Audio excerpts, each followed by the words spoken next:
Capitol Hill to Wall Street. This is Politics and Profits with your host, Rick Amato.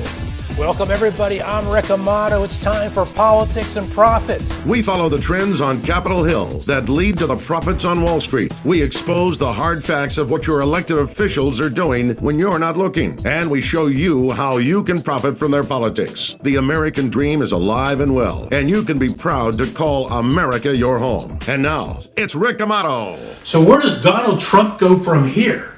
And what about his followers? You know, Donald Trump has said he's going to create a Patriot Party, possibly. Does that split the Republican vote and guarantee a Democrat victory? Joining me this time from Southern California is Woody Woodruff. Woody is the former California chairman for the Trump Campaign of Volunteers. And of course, he's very much in the know when it comes to what the Trump campaign and what Donald himself has in mind. Woody, welcome to the show. Thank you very much, Rick. It's a pleasure to be here. All right, and of course, you know, we don't expect you to you know, we're not saying that Trump is confiding in you. We're not expecting you to divulge information that perhaps you can't, but you can certainly give us a good, informed and educated perspective. Where do you think Donald Trump goes from here? Well, you know, that's an interesting question, Rick. You know, we now have another president that's in there, and I think that they're in for some rough times ahead. But with President Trump and the Trump family, I think that they're going to look at regrouping and where do they go next. I mean, 2024 is a definite possibility that's on their plate. The Democrats are trying to stop that with this impeachment type thing that's going on, which doesn't make any sense. It's not constitutional as far as I know, and I'm not an attorney, but it doesn't seem like it's appropriate. And I think that the president is going to be looking at how can he do things a little bit differently and a little bit better. There's some rumblings going on about new social media platforms. There's some rumblings going on about additional news channels coming out, and to support the Trump platform and to support the conservative movement. So I think that the president has a lot of things that's on his plate that he's got to look at. Hopefully, he'll take some of the grassroots inputs and some of the considerations from the huge amount of people that's out there that's in his background that want to support him. The overall feeling that I'm getting and the generation of the feedback that as I talk to people in California and across the nation from various different groups is they're willing to follow this president. They're willing to move forward into the next phase of this, whatever that next phase happens to be. And that's one of the things that's still kind of in the process of gelling. You know, it's like a new group is forming. You know, they kind of go through the storming and norming process, and the overall feeling and impact of the grassroots that I'm getting is very, very positive going forward. Now, what does that mean to the Republican Party? If they start a new political party, which is a huge undertaking, that could be the end of the Republican Party as we currently know it. Does that not guarantee Democratic victories in the short run, Woody? If you split that Democratic Party with a third party of conservatives, you know, the Patriot Party, as the name Trump has thrown out there?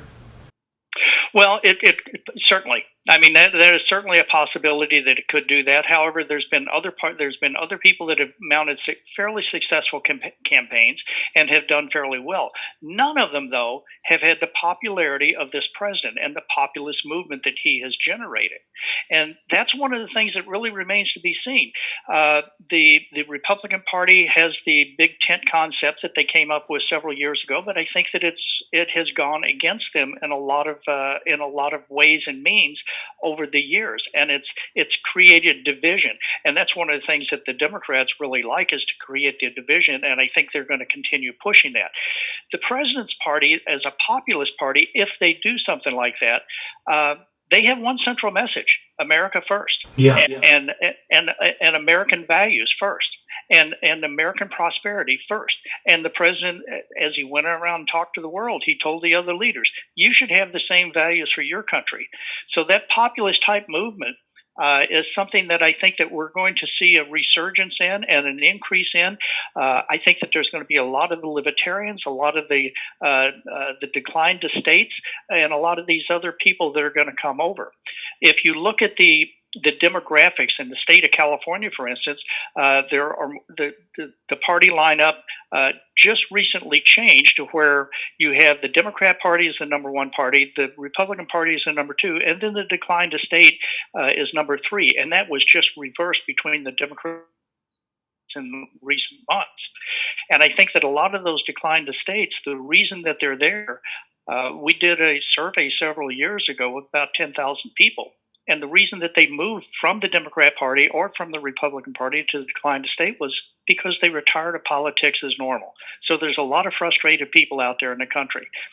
Where would the party go? I think that remains to be seen, but I think it would become a very popular movement. Woody, okay, interesting. Well, let me ask you this. Shifting gears a moment here. We all hear there's a lot of people moving out of California. You follow California politics closely. Former chairman of the Trump campaign of volunteers for the state of California. People moving to Texas. People moving to Nashville from California, Arizona, Nevada. One thing that no one is talking about is what does that do, if anything, to the changing of congressional districting in California? Great point, Rick, and you're absolutely right. Nobody is speaking about that right now. We've got businesses that are leaving the state of California and the state of New York. If you look at just those two Democrat strongholds in the United States, we're losing thousands of people every day to other locations. What does that mean? Well, we just took a census, and when the census and the redistricting comes about in 2021, we're probably going to lose 2, maybe 3 congressional seats in the state of California, and I think it's going to be similar in the state of New York. And as they move, where are they moving? If you look at the financial institutions that are moving out of California and New York, they're moving to Miami.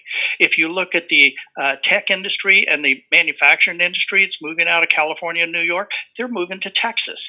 And if you look at the music industry of all things, out of California and New York, they're moving to Nashville. These are strongholds for the Republican Party, for the conservative movement, and definitely strongholds for President Trump.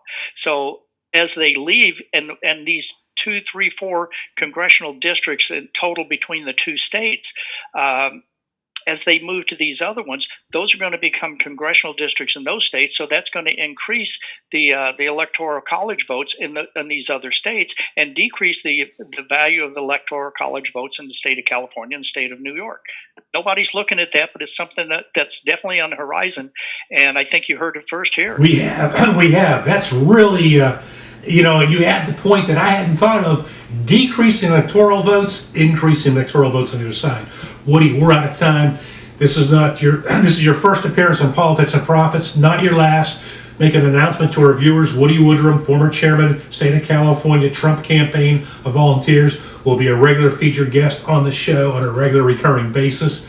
Woody, you've got the Coronado Bridge in San Diego behind you. What you may or may, it looks beautiful. What you may or may not know, what our viewers may or may not know, Ronald Reagan always held his election night party on Coronado, and later he said that Coronado and San Diego were his favorite places to visit within California. A beautiful place, absolutely. And thank you for having me, Rick. Broadcasting from the Liberatory CPA studios, back with more after this. Politics and Profits with Rick Amato is brought to you by Liberatory Accounting, the IRS problem solvers. To find out how Liberatory Accounting can help you, call 877-6-SOLVER. That's 877-6-SOLVER.